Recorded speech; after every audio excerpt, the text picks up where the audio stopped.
Hi there. This is Erik Core with Punk Glow Magazine, and I'm here with Mignon, and you're in Berlin, is that correct? That is correct. All right. I'm really excited to talk to you today. I've been listening to your new album, and it's amazing. It's super Oh, thank fun. you. Thank you. Um, and we've only just met, so I haven't actually mentioned this yet, but I was Googling that you were with Peaches for a while, Yeah, and that was really long time ago. I think I I thought, saw you perform together. you're kidding. No, I actually, because I was thinking about the math. Did you play San Francisco at the Great American Music Hall? I thought it was the Fillmore. It could have I'm been not sure. Fillmore. It could have, but I remember seeing because Peaches has doesn't tour a lot through here, and I'm pretty sure that was the show. So I probably saw you perform together. That could be. Like, I was singing with her. Yeah, Like, I wasn't just dancing like other people who followed me. I was like emceeing and dancing, and I performed even a few songs of mine in her set while she was getting changed. nice. Yeah, I don't remember a lot of it. I just remember it was really fun. Yeah, I had a great time performing with her. Yeah. Oh, that's awesome. Uh, Yeah.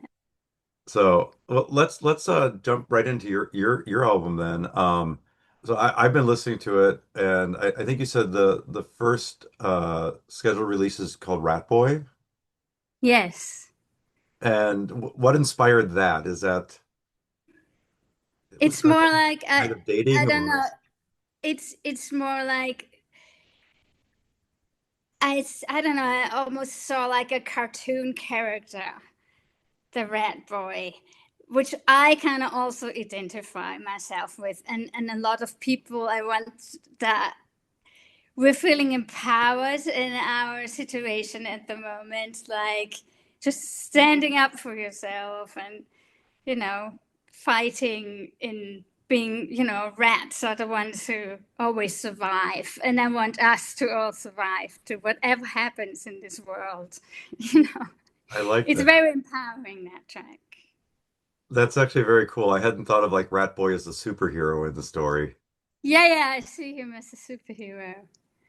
That's And very it doesn't have to be a him, really. I don't know. It's just kind of, I don't know. It's just sort of kind of punk, yeah. mohawk, rat.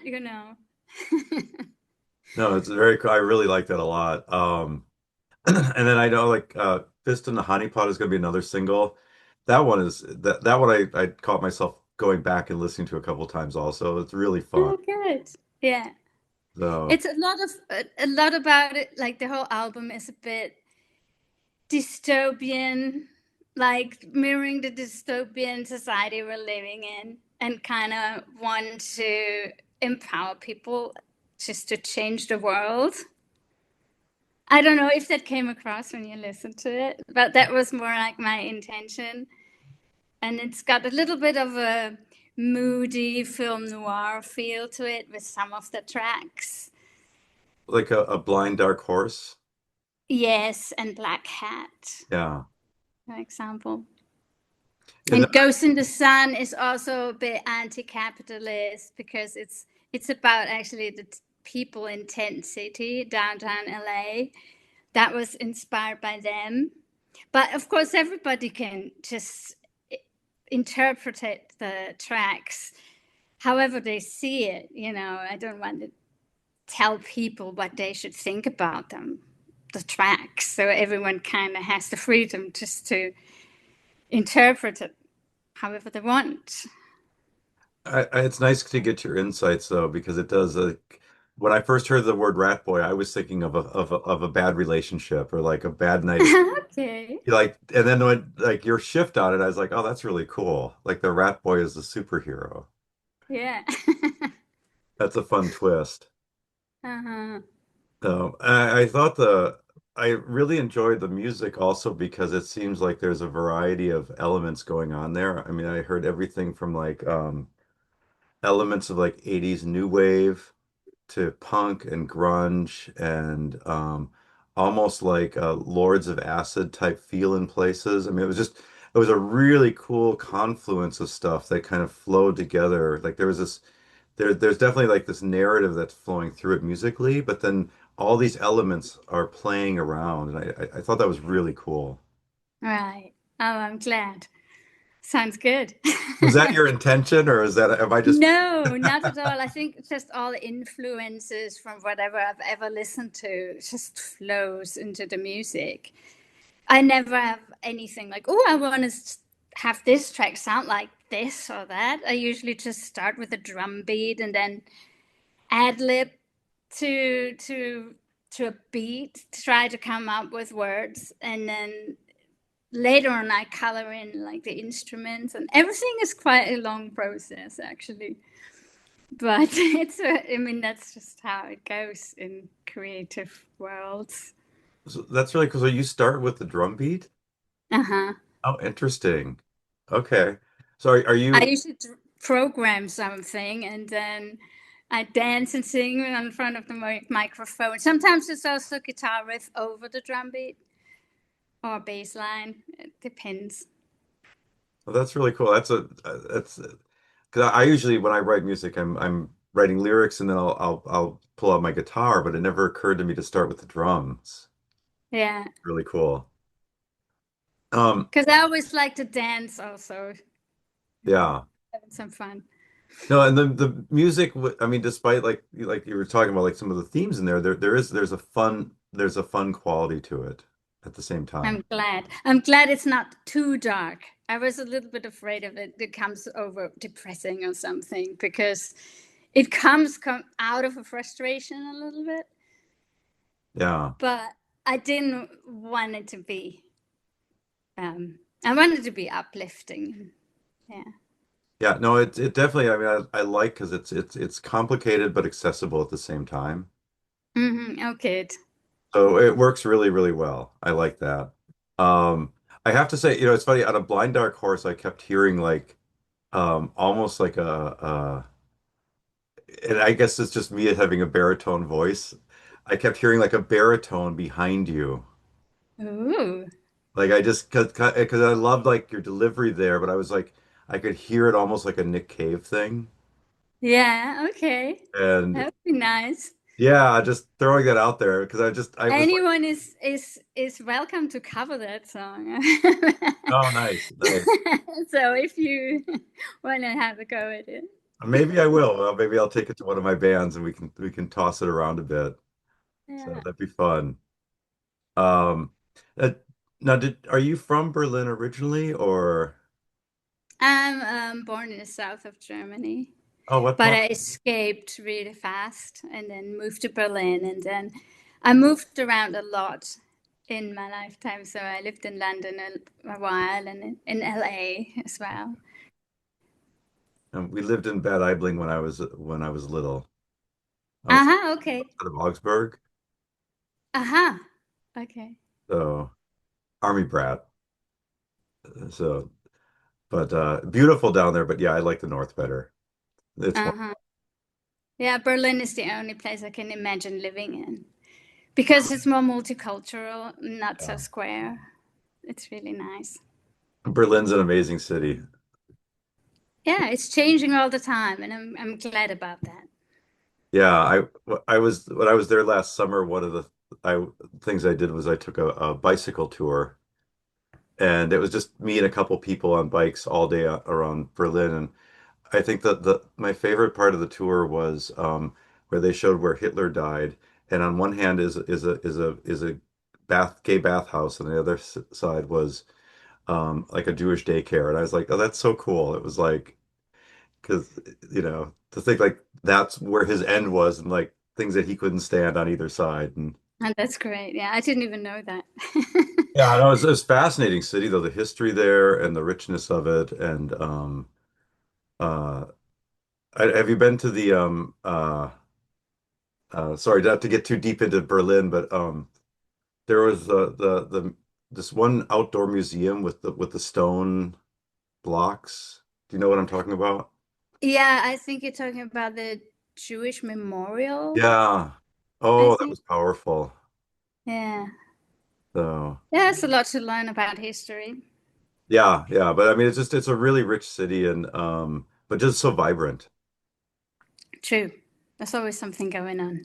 Yeah, yeah. Like when I was there, it just felt like everything just felt amped up in a really fun way. Yeah. So now, are you playing all the instruments on your album, or do you have other musicians you're working with? I have a guitarist and bassist I work with. He's my partner, and his name's Corvin, and he played all the bass. I played most of the guitars, and he filled in some of the guitars. He's been able to play better than I do on the recordings. And Okay. I'm planning like on the live show that I might free myself from the guitar and not play so much guitar because I love jumping around and be crazy. So it's more fun that way. But it is becoming more difficult to tour nowadays. So on the other hand, less people are more affordable. So I don't know yet. I probably do some shows where I play guitar, and sometimes I have other people. And yeah, I would love to also, before I forget, to encourage whoever's listening to sign up to my newsletter, news@mignonmusic.com, because as I will release stuff myself, I will decide, like, not sometimes maybe last minute that I'm going to play somewhere or when there's tours coming up, when the next song is getting released and all that. And the newsletter is always the safest form because sometimes on social media you miss things, Mm. even though I try to get better at that, to No, that sounds post great. tons. But it's just very time consuming. But I think I will have time in the next month or two to build that up a little and learn. Well, I appreciate that because I know so much of the times things come through San Francisco and I find out like a day or two after Yeah, I hate that.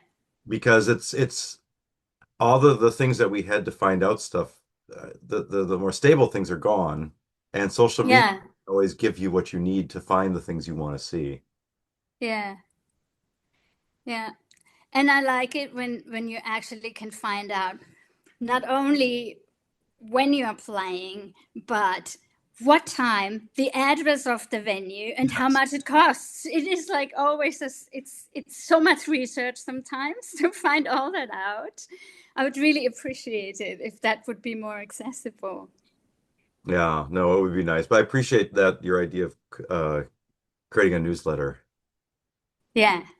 It's very Well, helpful. I have one, but I just yeah, Um, I post them times. I'm assuming touring in Europe is still fairly accessible, but I mean, I know with everything going on over here in the States, any thoughts of touring over here, or has it just gotten too difficult? I'm hoping to tour there. Okay, good. It Uh, depends on politics, I guess, a little bit, and yeah, but I mean, yeah. I mean, I have, about will we be able to have free speech and, these things. But let's not get into that too much. yeah, it's a train wreck over here right now. Yeah, yeah. Uh, But I love the US. I love the rich culture. I love, you know, so much amazing music. And I know so many people and have so many friends there. And I love that, like, bands support each other over there a lot. So I love touring in the US. yeah. Well, I'm glad to hear that, and I hope we see you over here because that would be great. Yeah. So, Sooner or later. all right, okay, well, we got a plan then. Good, good. Yeah, yeah, yeah. So, Exactly. yeah, because because there are a lot of really wonderful people here, and there's a lot of great places to I play and people know. to see, and I know. it's, our good is very good, our crazy is very crazy. I know. I'm glad there's both though. Yeah, And maybe the I think it can all turn around and everyone's gonna be happy at the end of it. It's maybe just, times are changing. It's maybe just the end of capitalism. That's my take on it. Because I've been studying a lot of utopian books. And I think at the moment, a lot of people are frustrated, but they don't know the way out of it. And I think it's just time for no money, no government. Yeah. I know that sounds maybe crazy, but it's not been so long that capitalism has been around, only since 1700 something. So there's other ways to live and where people can be more equal and the planet can be more sustainable. I mean, you know, Yeah. so No, I love where you're heading with that because I'm definitely not a capitalist, and it's it survives on division, it survives on oppression, and totally. those systems aren't working. Yeah. And they want to divide us all. And like for example, my song with the monsters on their album, it's more about people who are living a bit non-conformist, and I think people like probably like yourself as well are like seeing more how the world can be a bit out of, people who are like out of the box, and they can help the others to see how it could be in an ideal world. And then I know a lot of people say, "Oh, you dreamer, that can never happen." Like I told my dad, who's 68, about my utopian vision, and the first thing he said was like, "That's never gonna work because then everybody would do whatever they want." And I was like, "See, exactly, Sounds that's the great. point." I said, "That's exactly the point how it should be. Why not? There's enough wealth for everyone." As you know, I mean, all the utopian books I've been reading was like the end of the 19th century. And I think nobody really calculated on the population growth. So I haven't really considered that yet. And I would love to talk to somebody who's better in economics and says like, will there be enough water and food for the whole planet? I hope so. I'm not sure, but I think at least in the Western world, people shouldn't starve. Like I think in America, there's a lot of poor people living in, trailers, Oh, and incredible poverty. Yeah. doesn't have to be like that. Definitely not. And I mean, wealth at the moment is just numbers and it's played wrong. It's not the wrong game. So, Yeah, I think I don't know if do you have lottery systems in Germany, like where people can play and gamble? And sure. so I always see those as to me that's another system of capitalism because it's what I call the millionaires or billionaires disease, almost like an original sin, where Yeah, at a very young age there's this idea that, well, if you get lucky, you're going to be joining those people, so they're really your friends that just you haven't met yet. exactly. But I think it sets people up to be okay with suffering. Uh-huh. Yeah. No, but It's strange. Or that they say, oh, you just haven't worked hard enough. uh, That's why you're not rich. And it's like, this has got nothing to do with it. You can work hard all your life and you end up with nothing because it's just not paid well, and it's the monetary system doesn't always reward people, you know, for for whatever they love doing. And the same is like there's a lot of people who are getting paid who's just sitting around doing nothing, or let have other people work for them. no. So a lot of things doesn't work. But I have this great book recommendation, Okay, cool. because that's kind of I think I've read it now the third time. It's because of all the utopian books I read, there is one. It's I don't know. I can show you. I have it here. Oh yeah, please. Can you put it up a little bit? It's William Morris, News from. News from Nowhere, and and I think he absolutely nailed it. He absolutely nailed it. How the world could be without money and no government. I think Hmm. it's very fun. It's a novel and it's inspiring. So maybe you want to read it. There's also like some scriptures, like lectures in it, because he was also teaching at schools. And then one is called Useless Toil versus, oh God, no, I forgot. Where is it?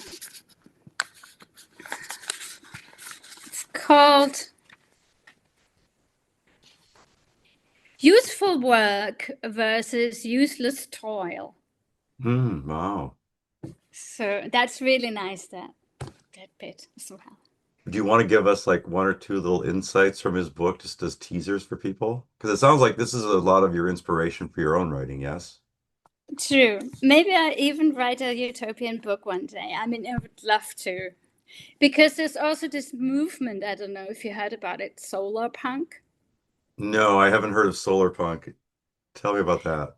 So solar punk is like the opposite like of steampunk. Okay. So where steampunk is more dystopian world, solar punk is like utopian world. But Oh.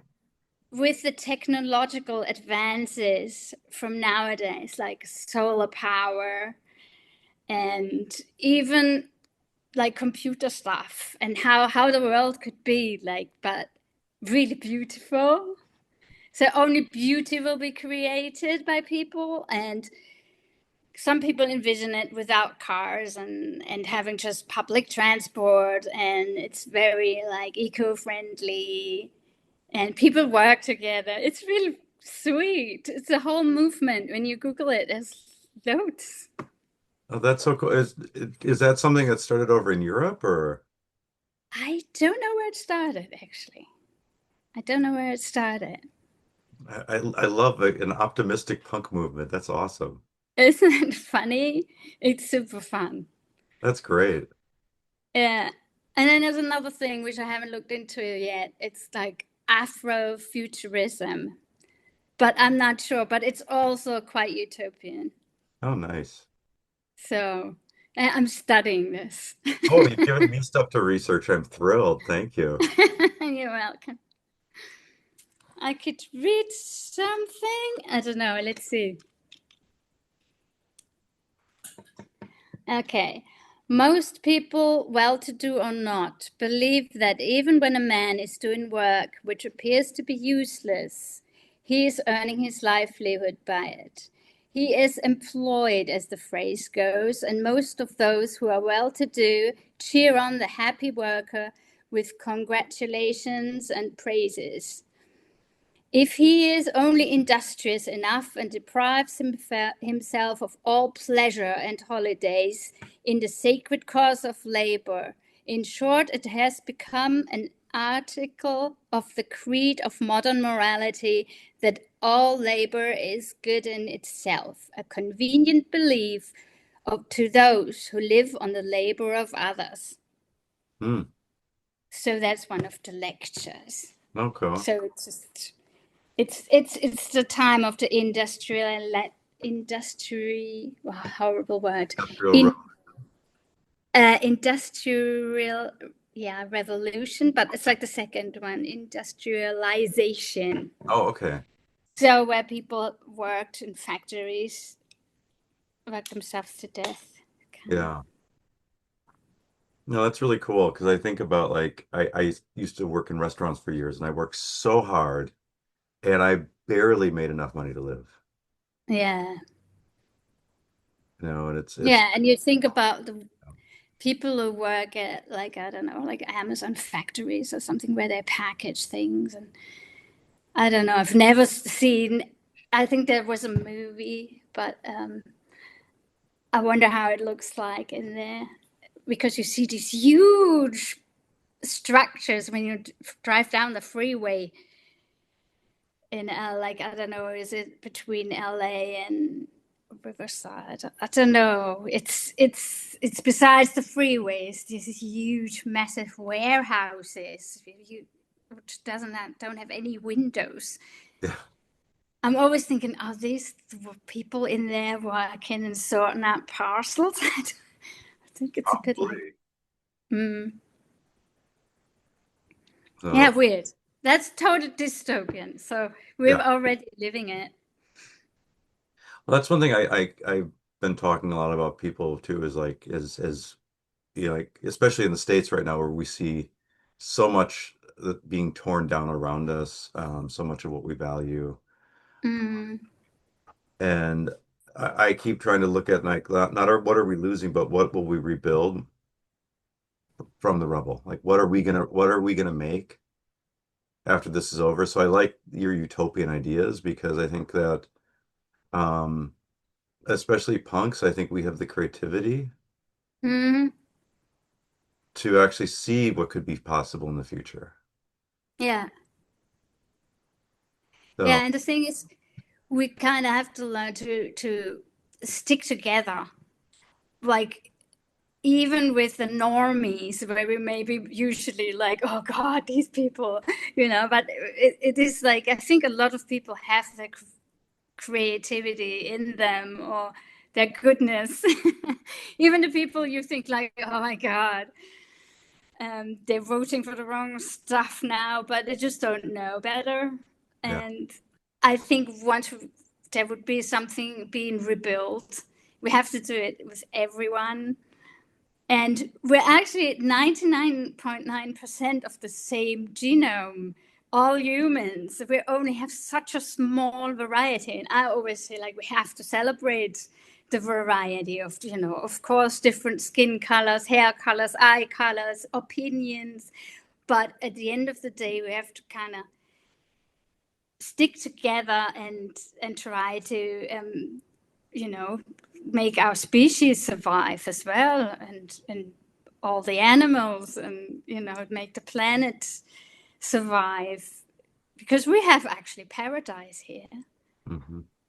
I mean, when you travel and you see these beautiful landscapes and plants and just be surrounded by nature, even in front of you in your own garden, maybe just to Yeah. value nature. And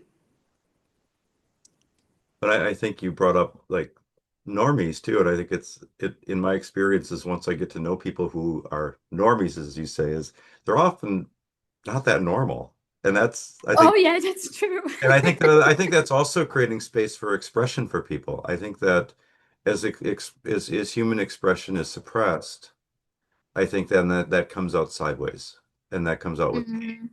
and that creates a lot of the suffering that we see. And I think that, again, through punk rock, it's one of those avenues where we unlock the door and say, hey, it's okay. You can walk through here with me. That's true. See, even I categorize people normies. No, it's, but I it's know what also you're not saying. right, really. You know what I mean? Mhm. No, totally. It's I mean, I have to overcome some things as well, I'm sure. Like, No, but I think it's exciting though. I mean, it's exciting to think of, and I've been hearing a lot of people talking lately about like, what's the new world that we want to create? What do we want to do? Where do we want to go? Because what we're doing simply isn't working anymore. exactly. And I think that's exciting that you say that you have conversations with people and not just like, oh, it's like, oh, it's so horrible, everything's horrible. You can't get any further when you just dwell on or accept it, what's going on at the moment. Yeah. By the way, is that your art behind you? Ah, yeah. I love it. It's so joyous, and the one in the middle at first when I looked at it, it reminded me of the Earth with like this super happy sunburst person behind it. Ah, that's good. It was actually a kind of a portrait of a hand puppet, Oh, okay. shock-headed Peter. But that was like the first one I did. I started like, because I came to it with like hanging out with a friend, and she's just painting as a part-time. And then I just for relaxation, instead of watching a film or something. And so I was like, oh no, once a week I just paint monsters at the moment, because I have fun, like just coming up with weird monsters, and it kind of goes with the song "We're the Monsters." And so I thought, like, okay, when I have 100 monsters, I just gonna release them together with a Nice. song. Like I might just, sell them or let's see. They glow in the dark, the eyes and the teeth. Oh, very cool. So that's extra fun. So when you leave this room in the middle of the night, everything's glowing. Like eyes, it's just eyes and teeth. That would make a very cool museum piece. Yeah. Or people could walk through in different, like they could have like a light showing and then a dark showing. Yeah, that's a good idea.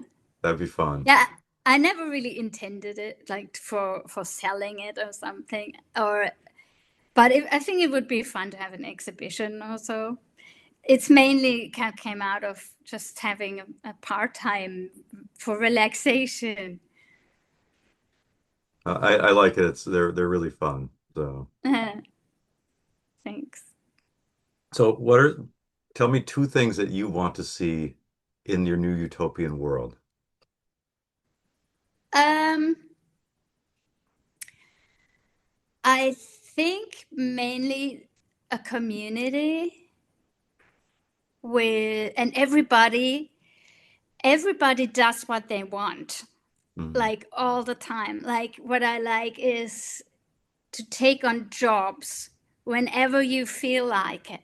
Like you don't have like a job, you pick one thing and you have to do that for the rest of your life. It would be great to do like 3 days of construction work, a few days of gardening, or like rowing someone over the river with your boat. Like you just mix it up and do different things, whatever's needed, just to help other people. And and learning it while you do it, or like have people show you how to, I don't know, make a wall. I don't know, with mortar and what's it called? Pestle and mortar. What? brick and mortar, or yeah, Brick and mortar. I yeah. don't know. Build something, but I want that everything is beautiful. That everyone's taking pride in what they do, like that nobody just makes a chair out of functionality. They make the most beautiful chair they can come up with, because first of all, it's more fun doing it like that, and then you also love more what you're doing, and then you're proud of it. I like that. It's almost like a joyous social anarchy. Yeah. It's very cool. And I also notice as you talk about your utopian societies, you're also not using traditional, you're not adding all these different layers. Like I often hear people say like, well, I want this political thing, I want this political thing, and you're not actually looking at it from that. You're actually looking at what you want the society to look like and kind of building up. Exactly. Exactly, because I don't think any government works. People just have to be responsible for themselves, and of course empathy is important. So I haven't really figured out what to do with narcissists, but maybe that kind of works itself out. Maybe they just don't have any place anymore to be narcissists, because the power's been taken away from them. I don't know where it comes from, narcissism, if it's just something which is like missing in your brain, or like a connection. Maybe that could be done through some medical procedure. I don't know. Or you could just give them a mirror to keep them busy. Yes. Yeah, there's ways. And I think there's also not that many. I think people with empathy are still in the majority. So, But I think, empathy also develops from, again, the more we interact with people, and the more we interact with people we might perceive to be different than us. mhm, And, I've often found like one of the easiest ways to get to know people is sitting down and sharing a meal with people. that's true. Yeah, that's nice. Because it can be somebody who just you think you have nothing in common with, and as you're eating and talking, somehow just there's a humanness that happens there. Yeah, yeah, that's lovely. And I think it's also a human instinct that everybody kind of wants to be liked by their neighbor. Mm. even even them they might be completely different, but you kind of want to get along. And I think that's why it could work.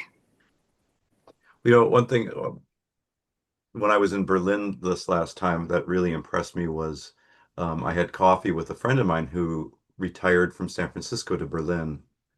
And he and his husband were living in a cooperative.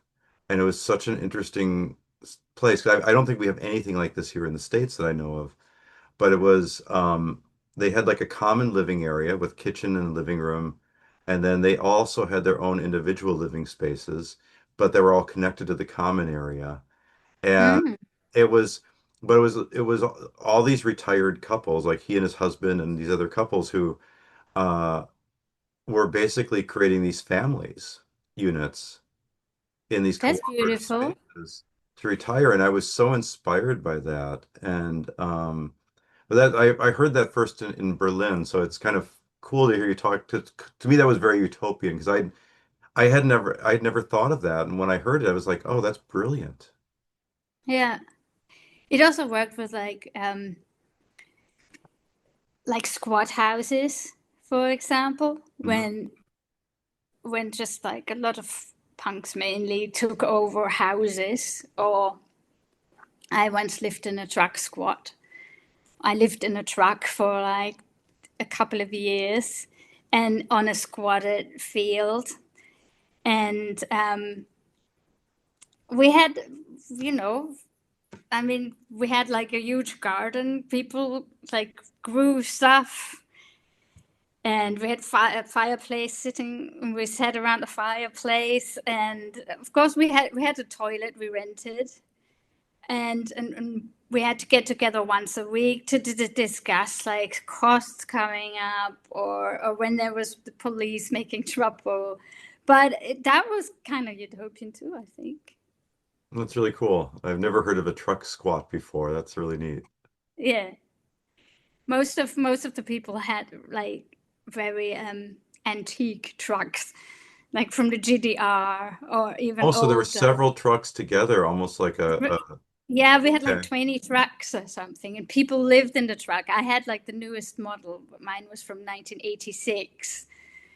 When it was a moving truck, I changed into a mobile home. Oh, wow. That sounds really cool. Yeah, that was fun. Does that place still exist or? No, unfortunately not. Oh, that's too Now bad. there's a seniors home on where the squat was. But I heard there's outside of Berlin, there's still a few. That's So it's, inspiring. yeah, it's cool. I think it's a lot harder to do that in the States. Hmm. And I hear more stories like that coming from Europe, so I appreciate that. Yeah, there's no squatted places in the States, is there?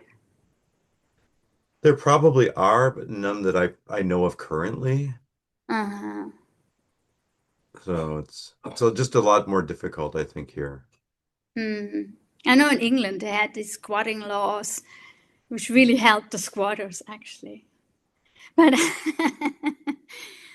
but I don't know how it is at the moment. Yeah. This has been really fun talking with you. I feel inspired because I think a lot of people right now spend, and myself included, a little too much time doom scrolling, Oh, sure. where I get emotionally tied up in things that are outside of our control. Hmm.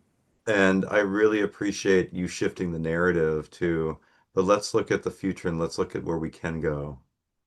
Yeah, and you can start now, with your community and doing little things. I know this woman in London, but it's going on here too, and she's planting flowers on the street around the trees to make it more pretty.